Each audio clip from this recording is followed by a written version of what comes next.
ಕರ್ನಾಟಕ ರಾಜ್ಯದ ವಿವಿಧ ಇಲಾಖೆಯಲ್ಲಿ ಕೆಲಸ ಮಾಡ್ತಿರುವಂಥ ಪ್ರತಿಯೊಬ್ಬ ಹೊರಗುತ್ತಿಗೆ ನೌಕರರೇ ಭಯಬೇಡ, ಧೈರ್ಯವಾಗಿರಿ. ನಿಮ್ಮ ಪರವಾಗಿ ನಾವು ಯಾವತ್ತೂ ಇರ್ತೀವಿ. ನಿಮ್ಮ ಪರವಾದಂಥ ಒಂದು ಆದೇಶ ಸರ್ಕಾರದಿಂದ ಬಂದಿದೆ, ಅದ್ರ ಬಗ್ಗೆ ಚರ್ಚೆ ಮಾಡೋಣ. ಅಧ್ಯಕ್ಷರು ಏನು ಹೇಳಿದರೆ ಕೇಳೋಣ. ನಮಸ್ತೆ. ಎಲ್ಲ ನನ್ನ ಹೊರಗುತ್ತಿಗೆ ನೌಕರರ ಸಮಸ್ತ ನೌಕರಲ್ಲಿ ಮನವಿ ಮಾಡಿಕೊಳ್ಳೋದೇನೆಂದರೆ, ಅಂದರೆ 2-3 ದಿನದಿಂದ ಸೋಷಿಯಲ್ ಮೀಡಿಯಾದಲ್ಲಿ ಒಂದು ಆರ್ಥಿಕ ಇಲಾಖೆಯ ಸುತ್ತೋಲೆ ಒಂದು ಹೋರಾಡ್ತಾ ಇದೆ. ಸೊ ಅದರ ಸತ್ಯಾಸತ್ಯತೆ ತಿಳಿಯೋದಕ್ಕೆ ಈಗಾಗಲೇ ನಾವು ಅದು ಅಸಲಿ ಕಾಪಿ ಕೊಡ್ವಿ ಅಂತೇಳಿ ಈ ಆರ್ಥಿಕ ಇಲಾಖೆಗೆ ಇವತ್ತು ಮನವಿ ಮಾಡಿದ್ದೀವಿ. ಆ ಮನವಿಗೆ ಸ್ಪಂದಿಸಿ ಆ ಕಾಪಿ ಬಂದ ತಕ್ಷಣ ಅದರಲ್ಲಿ ಏನು ಮಾಡ್ಬೋದು, ಹೊರಗುತ್ತಿಗೆ ನೌಕರಿ ಏನೇನು ಕಾನೂನಲ್ಲಿ ಅವಕಾಶ ಇದೆ ನಾವು ಫೈಟ್ ಮಾಡೋದಕ್ಕೆ, ಮತ್ತು ಸರ್ಕಾರ ಯಾಕೆ ನಮ್ಮ ಹೊರಗುತ್ತಿಗೆ ನೌಕರನ್ನೇ ಈ ಥರ ಪ್ರತಿಯೊಂದಕ್ಕೂ ಈ ಥರ ನಮ್ಮನ್ನೇ. ಸ್ನೇಹಿತರೆ, ಈಗ ಒಂದು ವಾರದಿಂದ ಸರ್ಕಾರದ ಆರ್ಥಿಕ ಇಲಾಖೆ ಹೊರಡಿಸಿರುವಂಥ ಒಂದು ಅಧಿಕೃತ ಜ್ಞಾಪನ ಅಂತ ಒಂದು ಜ್ಞಾಪನ ಹೊರಡಾಡ್ತಾ ಇತ್ತು. ಈ ಜ್ಞಾಪನದಿಂದಾಗಿ ಎಲ್ಲ ಗುತ್ತಿಗೆ ನೌಕರರು ಆತಂಕಕ್ಕೆ ಒಳಗಾಗಿದ್ದರು. ಆದರೆ ಈ ಅಧಿಕೃತ ಜ್ಞಾಪನವೇ ಸುಳ್ಳು. ಯಾವುದೇ ಆರ್ಥಿಕ ಇಲಾಖೆಯಿಂದ ಈ ಅಧಿಕೃತ ಜ್ಞಾಪನವನ್ನು ಹೊರಡಿಸಿಲ್ಲ ಅಂತೇಳಿ ಕರ್ನಾಟಕ ಸರ್ಕಾರ ಸ್ಪಷ್ಟಪಡಿಸಿದೆ.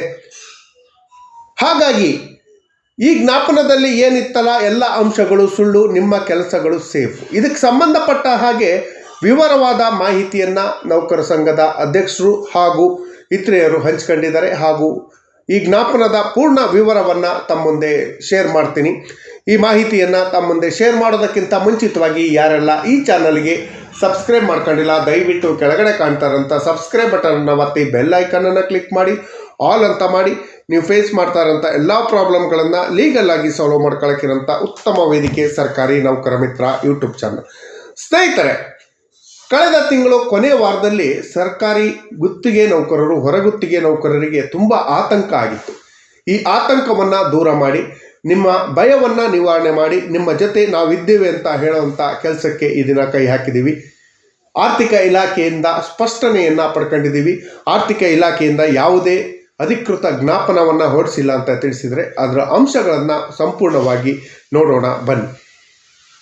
ಕರ್ನಾಟಕ ರಾಜ್ಯದ ವಿವಿಧ ಇಲಾಖೆಗಳಲ್ಲಿ ಹೊರಗುತ್ತಿಗೆ ನೌಕರರಾಗಿ ಕೆಲಸ ಮಾಡ್ತಿರೋರಿಗೆ ಭಯಪಡೋದು ಬೇಡ, ಧೈರ್ಯವಾಗಿರಿ.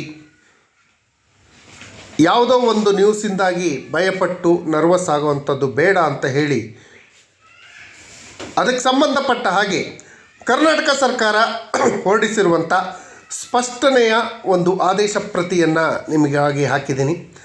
ಕರ್ನಾಟಕ ಸರ್ಕಾರದ ಸಚಿವಾಲಯ ವಿಧಾನಸೌಧ ಬೆಂಗಳೂರವರು ರೀಸೆಂಟಾಗಿ ಅಂದರೆ ನಿನ್ನೆ 31/3/2026 ಒಂದು ಕಂಪ್ಲೇಂಟನ್ನು ಲಾಡ್ಜ್ ಮಾಡಿದ್ದಾರೆ. ಇದರಲ್ಲಿ ಅಧಿಕೃತ ಜ್ಞಾಪನ ಸಂಖ್ಯೆ IECNI 8/2026 ದಿನಾಂಕ 24/3/2026 ಪ್ರತಿಯನ್ನು ಲಗತ್ತಿಸಿದೆ.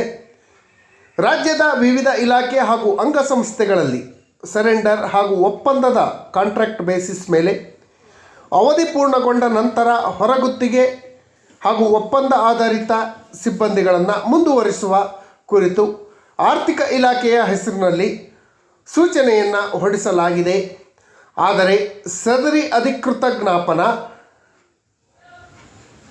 ಆರ್ಥಿಕ ಇಲಾಖೆಯಿಂದ ಅಧಿಕೃತವಾಗಿ ಹೊರಡಿಸಿಲ್ಲ, ಫೈನಾನ್ಸ್ ಡಿಪಾರ್ಟ್ಮೆಂಟಿಂದ ಇದನ್ನು ಹೊರಡಿಸಿಲ್ಲ ಅಂತ ಹೇಳಿ ತಿಳಿಸಿದೆ. ಅದೇ ರೀತಿ ನಕಲಿ ಅಧಿಕೃತ ಜ್ಞಾಪನವನ್ನು ಹೊರಡಿಸಿರುವುದರಿಂದ ಸರ್ಕಾರದ ವಿವಿಧ ಇಲಾಖೆಗಳಲ್ಲಿ ಗೊಂದಲಮಯ ವಾತಾವರಣ ನಿರ್ಮಾಣ ಆಗಿದೆ. ಆದ್ದರಿಂದ ಈ ರೀತಿ ಆರ್ಥಿಕ ಇಲಾಖೆ ಹೆಸರಿನಲ್ಲಿ ನಕಲಿ ಅಧಿಕೃತ ಜ್ಞಾಪನವನ್ನು ಹೊರಡಿಸಿರುವ ವ್ಯಕ್ತಿಗಳ ವಿರುದ್ಧ ಕಠಿಣ ಕ್ರಮ ಕೈಗೊಳ್ಳಬೇಕು.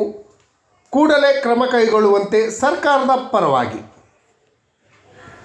ಈ ಮೂಲಕ ದೂರನ್ನು ಕೊಡ್ತಾ ಇದ್ದೀವಿ, ಕಂಪ್ಲೇಂಟನ್ನು ಲಾಡ್ಜ್ ಮಾಡ್ತಾ ಇದ್ದೀವಿ ಅಂತ ಹೇಳಿ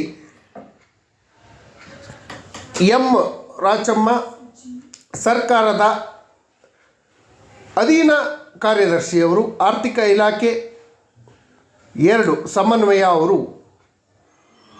ದಿನಾಂಕ 31/3/2026 ರಾಜ್ಯದ ಉಪ ಪೊಲೀಸ್ ಆಯುಕ್ತರು ಅಂದರೆ ACP ಅವರಿಗೆ, ವಿಧಾನಸೌಧ ಪೊಲೀಸ್ ಸ್ಟೇಷನ್ ಅವರಿಗೆ ಒಂದು ದೂರನ್ನು ಕೊಟ್ಟಿದ್ದಾರೆ. ಹಾಗಾಗಿ ಹೊರಗುತ್ತಿಗೆ ನೌಕರರಲ್ಲಿ ಇದ್ದಂಥ ಗೊಂದಲ ನಿವಾರಣೆ ಆಗತ್ತೆ. ಯಾವುದೇ ಭಯ ಪಡೋಂಥ ಅವಶ್ಯಕತೆ ಇಲ್ಲ. ನಮ್ಮನ್ನು ಕೆಲಸದಿಂದ ತೆಗೆದಾಕ್ತಾರೆ, ನಮಗೆ ಇನ್ನು ಮುಂದೆ ಕೆಲಸ ಸಿಗೋದಿಲ್ಲ ಅನ್ನೋ ಒಂದು ಭಯ ಪಡೋಂಥ ಅವಶ್ಯಕತೆ ಇಲ್ಲ. ಏನು ಫೇಕು ಒಂದು ಅಧಿಕೃತ ಜ್ಞಾಪನ ಹಾಕಿದ್ರು ಅವರೆಲ್ಲ ತಾವೆಲ್ಲ ನೋಡಿರ್ಬೋದು. ಆ ಅಧಿಕೃತ ಜ್ಞಾಪನ ಸರ್ಕಾರಿ ಜ್ಞಾಪನದಂತೆ ಇತ್ತು. ಆದರೆ ಇದನ್ನು ಹೊರಗುತ್ತಿಗೆ ನೌಕರರಲ್ಲಿ ಹಾಗೂ ನೌಕರರಲ್ಲಿ ಗೊಂದಲ ಮೂಡಿಸುವಂಥ ಯಾರು ಗೊಂದಲ ಮೂಡಿಸ್ತಾ ಇರೋರು? ಈ ಗೊಂದಲ ಮೂಡಿಸೋದ್ರಿಂದ ಅವ್ರಿಗೆ ಆಗುವಂಥ ಪ್ರಯೋಜನಗಳು ಏನು ಅನ್ನೋದನ್ನು ಮೊದಲು ನಾವು ಪತ್ತೆ ಮಾಡಬೇಕಾಗಿದೆ. ಹೊರಗುತ್ತಿಗೆ ನೌಕರರ ಜೀವನದ ಜೊತೆ ಆಟ ಆಡೋಂಥ ಕೆಲಸಕ್ಕೆ ದಯವಿಟ್ಟು ಯಾರು ಕೈ ಹಾಕಬೇಡಿ ಅಂತ ಹೇಳ್ತೀನಿ. ಇಲ್ಲಿ ನೀವು ನೋಡ್ತಾ ಇರೋಂಥ ಅಧಿಕೃತ ಜ್ಞಾಪನ ಅಲ್ಲ. ಇದು ಯಾರೋ ಸೃಷ್ಟಿ ಮಾಡಿದಂತಹ ನಕಲಿ ದಾಖಲಾತಿ ಅಂತ ಹೇಳಿ ಸರ್ಕಾರವೇ ಸ್ಪಷ್ಟಪಡಿಸಿದೆ, ಆರ್ಥಿಕ ಇಲಾಖೆಯೇ ಸ್ಪಷ್ಟಪಡಿಸಿದೆ. ಈ ಜ್ಞಾಪನದಲ್ಲಿ ತಿಳಿಸಿರುವಂತೆ ರಾಜ್ಯದ ವಿವಿಧ ಇಲಾಖೆಗಳಲ್ಲಿ ಹಾಗೂ ಅಂಗಸಂಸ್ಥೆಗಳಲ್ಲಿ ಸರೆಂಡರ್ ಒಪ್ಪಂದದ ಅವಧಿ ಪೂರ್ಣಗೊಂಡಂಥ ನಂತರ ಏನು ಗುತ್ತಿಗೆ ಆಧಾರದಲ್ಲಿ ಕೆಲಸ ಮಾಡ್ತಿದ್ದವ್ರನ್ನ ತಕ್ಷಣ ಕೆಲಸದಿಂದ ಬಿಡುಗಡೆ ಮಾಡಬೇಕು ಅನ್ನೋದ್ರ ಬಗ್ಗೆ ಕೆಲವೊಂದು ಸೂಚನೆಗಳನ್ನು ಕೊಟ್ಟಿದೆ. ಈ ಸೂಚನೆಗಳನ್ನು ನೋಡ್ತಾ ಇದ್ದರೆ ಏನೋ ಒಂದು ಸಂಶಯ ಬರುತ್ತೆ. ಹೊರಗುತ್ತಿಗೆ ನೌಕರರಲ್ಲಿ ಗೊಂದಲ ಮೂಡಿಸಬೇಕು, ಹೊರಗುತ್ತಿಗೆ ನೌಕರರಿಗೆ ತೊಂದರೆ ಕೊಡಬೇಕು ಅನ್ನೋ ಉದ್ದೇಶಕ್ಕಾಗಿ ಯಾರೋ ಕಿಡಿಗೇಡಿಗಳು ಈ ರೀತಿ ಅಧಿಕೃತ ಜ್ಞಾಪನ ಮಾಡಿ ಸರ್ಕ್ಯುಲೇಷನ್ ಮಾಡಿದ್ದಾರೆ ಅನ್ನೋದು ಒಂದು ಅನುಮಾನ ಇದೆ. ಅದರ ಜೊತೆಯಲ್ಲಿ ಯಾಕೆ ಹೊರಗುತ್ತಿಗೆ ನೌಕರರಿಗೆ ತೊಂದರೆ ಕೊಡುವಂಥ ಕೆಲಸವನ್ನು ಇನ್ನು ಮುಂದೆ ಯಾರೂ ಮಾಡಬಾರ್ದು, ಹೊರಗುತ್ತಿಗೆ ನೌಕರರನ್ನು ಕೂಡ ನೌಕರರಾಗಿ ಪರಿಗಣಿಸಿ ಅವರು ಸರ್ಕಾರಿ ಸೇವೆಗಳನ್ನು ಮಾಡ್ತಾಯಿದ್ದಾರೆ, ಹೊರಗುತ್ತಿಗೆಯಿಂದ ಅವರ ಜೀವನ ನಿರ್ವಹಣೆ ಮಾಡ್ಕೊಂಡು ಹೋಗ್ತಾ ಇದ್ದಾರೆ, ಅವರ ಜೀವನ ನಿರ್ವಹಣೆಗೆ ತೊಂದರೆ ಆಗುವಂಥ ಕೆಲಸವನ್ನು ಮಾಡಬಾರ್ದು. ಕರ್ನಾಟಕ ರಾಜ್ಯದಲ್ಲಿರುವಂಥ ಎಲ್ಲ ಹೊರಗುತ್ತಿಗೆ ನೌಕರರ ಹಾಗೂ ಗುತ್ತಿಗೆ ನೌಕರರ ಜೊತೆ ನಾವು ಇರ್ತೀವಿ.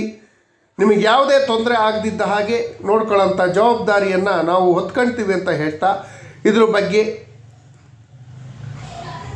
ಯಾವತ್ತಿದ್ರೂ ಕೂಡ ನಿಮ್ಮ ಪರವಾಗಿ ಇರ್ತೀವಿ. 24ನೇ ತಾರೀಕು ಹೊರಡಿಸಿರುವಂಥ ಜ್ಞಾಪನ ಫೇಕ್ ಆಗಿದೆ. ಅದ್ರ ಬಗ್ಗೆ ವಿಧಾನಸೌಧ ಪೊಲೀಸ್ ಸ್ಟೇಷನಲ್ಲಿ ಕಂಪ್ಲೇಂಟ್ ಕೂಡ ಲಾಡ್ಜ್ ಆಗಿದೆ, FIR ಕೂಡ ಆಗತ್ತೆ. ಅದನ್ನು ಹೊರಡಿಸಿದವ್ರ ಮೇಲೆ ಕ್ರಮ ಅಂತೂ ಆಗತ್ತೆ. ಇದರಿಂದಾಗಿ ಗುತ್ತಿಗೆ ನೌಕರರು ಹೊರಗುತ್ತಿಗೆ ನೌಕರರ ಸಮಸ್ಯೆಗಳು ಪರಿಹಾರ ಆಗತ್ತಾ? ಒಂದು ಸ್ವಲ್ಪ ಪರಿಹಾರ ಆಗ್ಬೋದು, ಅಂದರೆ ಫೇಕ್ ಮಾಡಿರೋದ್ರ ಬಗ್ಗೆ ಅವನಿಗೆ ಕ್ರಮ ಆಗ್ಬೋದು. ಆದರೆ ಗುತ್ತಿಗೆ ನೌಕರರನ್ನ ಹೊರಗುತ್ತಿಗೆ ನೌಕರರನ್ನು ಸರ್ಕಾರಿ ನೌಕರರಾಗಿ ಪರಿಗಣಿಸುವಂಥ ಹೋರಾಟಕ್ಕೆ ಇದುವರೆಗೆ ಬಲ ಬಂದಿಲ್ಲ. ಗುತ್ತಿಗೆ ನೌಕರರು 10 ಇಯರ್ಸ್ ಸರ್ವಿಸ್ ಮಾಡಿದವ್ರನ್ನ ಸರ್ಕಾರಿ ನೌಕರರಾಗಿ ಕನ್ಫರ್ಮ್ ಮಾಡಬೇಕು ಅಂತ ಹೇಳಿ ಸುಪ್ರೀಂ ಕೋರ್ಟು ಹೈಕೋರ್ಟ್ ಕೂಡ ಆದೇಶ ಮಾಡಿದ್ರು ಕೂಡ ಇದುವರೆಗೆ ಸರ್ಕಾರ ಯಾವುದೇ ನಿರ್ಣಯವನ್ನು ಕೈಗೊಂಡಿಲ್ಲ. ಹಾಗಾಗಿ ಸರ್ಕಾರ ತಕ್ಷಣ ಈ ಬಗ್ಗೆ ನಿರ್ಣಯವನ್ನು ಕೈಗೊಳ್ಳಬೇಕು. ಗುತ್ತಿಗೆ ನೌಕರರು ಹಾಗೂ ಹೊರಗುತ್ತಿಗೆ ನೌಕರರ ಸಮಸ್ಯೆಗಳಿಗೆ ಸ್ಪಂದಿಸುವಂಥ ಕೆಲಸವನ್ನು ಸರ್ಕಾರ ಮಾಡಬೇಕು. ಈ ಬಗ್ಗೆ ಹೊರಗುತ್ತಿಗೆ ನೌಕರ ಸಂಘದ ಅಧ್ಯಕ್ಷರು ಕೂಡ ಪತ್ರಿಕಾಗೋಷ್ಠಿಯನ್ನು ಮಾಡಿ ಹೊರಗುತ್ತಿಗೆ ನೌಕರರಿಗೆ ಯಾವುದೇ ಸಮಸ್ಯೆ ಆಗದಿದ್ದಂಗೆ ನೋಡ್ಕೊಳ್ಳಿ, ನಿಮ್ಮ ಜೊತೆ ನಾವಿದ್ದೀವಿ ಅಂತ ಹೇಳಿ ಮನವಿಯನ್ನು ಮಾಡ್ಕೊಂಡಿದ್ದಾರೆ. ಇವರೆಲ್ಲರ ಮನವಿಯನ್ನು ಮಾಡಿಕೊಂಡ ನಂತರ ಸರ್ಕಾರ ಈ ಅಧಿಕೃತ ಜ್ಞಾಪನವನ್ನು ಅಂದರೆ ಕಂಪ್ಲೇಂಟನ್ನು ಲಾಡ್ಜ್ ಮಾಡಿದೆ. ನಾವು ಅದನ್ನು ಹೊರಡಿಸಿಲ್ಲ ಅಂತ ಹೇಳಿ ಲಾಡ್ಜ್ ಮಾಡಿದೆ. ಹಾಗಾಗಿ ಯಾವುದೇ ಭಯಪಡುವಂಥ ಅವಶ್ಯಕತೆ ಇಲ್ಲ. ನಿಮ್ಮ ಕರ್ತವ್ಯವನ್ನು ನೀವು ನಿಷ್ಠೆಯಿಂದ ಮಾಡ್ಕೊಂಡು ಹೋಗಿ, ನಿಮ್ಮ ಜೊತೆ ನಾವು ಇರ್ತೀವಿ, ಭಯಪಡುವಂಥ ಅವಶ್ಯಕತೆ ಇಲ್ಲ ಅಂತ ಹೇಳ್ತಾ ಹೊರಗುತ್ತಿಗೆ ನೌಕರರು ಸಂಘದ ಅಧ್ಯಕ್ಷರು ಏನು ಹೇಳಿದ್ದಾರೆ ಅನ್ನೋದ್ರ ಬಗ್ಗೆ ಕೂಡ ಒಂದು ವಿಡಿಯೋನ ಹಾಕಿದ್ದೀನಿ. ಅದನ್ನು ಕೂಡ ತಾವು ನೋಡಿ. ಈ ಮಾಹಿತಿಗಳು ತಮಗೇನಾದರೂ ಇಷ್ಟ ಆಗಿದ್ದರೆ ದಯವಿಟ್ಟು ಕೆಳಗಡೆ ಕಾಣ್ತಾ ಇರೋಂಥ ಸಬ್ಸ್ಕ್ರೈಬ್ ಬಟನನ್ನು ಒತ್ತಿ, ಬೆಲ್ ಐಕನ್ನನ್ನು ಕ್ಲಿಕ್ ಮಾಡಿ, ಆಲ್ ಅಂತ ಮಾಡಿ. ನೀವು ಫೇಸ್ ಮಾಡ್ತಾ ಇರೋಂಥ ಎಲ್ಲ ಪ್ರಾಬ್ಲಮ್ಗಳನ್ನು ಲೀಗಲ್ಲಾಗಿ ಸಾಲ್ವ್ ಮಾಡ್ಕೊಳ್ಳೋಕ್ಕಿರೋಂಥ ಉತ್ತಮ ವೇದಿಕೆ ಸರ್ಕಾರಿ ನೌಕರ ಮಿತ್ರ.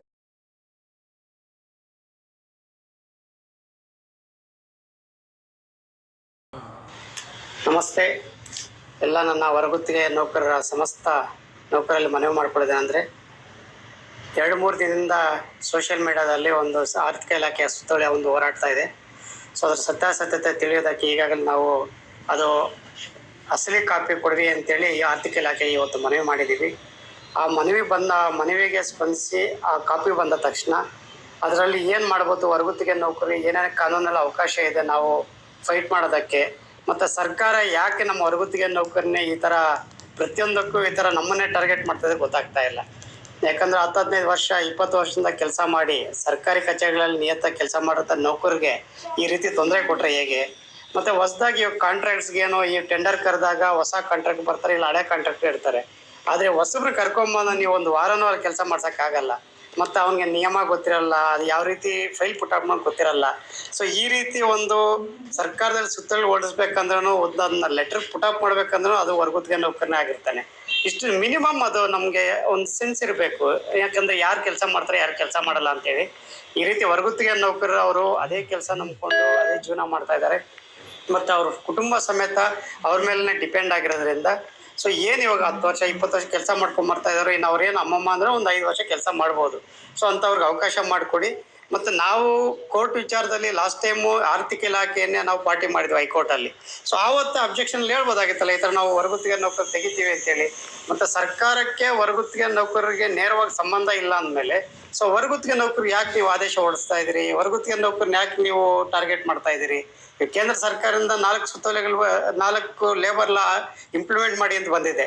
ಸೊ ಅದ್ರ ಬಗ್ಗೆ ನೀವು ಚರ್ಚೆ ಮಾಡಿಲ್ಲ, ಅದ್ರ ಬಗ್ಗೆ ಯಾವುದು ನೀವು ಅಮೆಂಡ್ಮೆಂಟ್ ಮಾಡಿಲ್ಲ, ಅದ್ರ ಬಗ್ಗೆ ಸುತ್ತೋಲೆ ಇದು ಮಾಡಲ್ಲ. ಮತ್ತು ಪತ್ರಿಕೆಗಳಲ್ಲೂ ಸಹ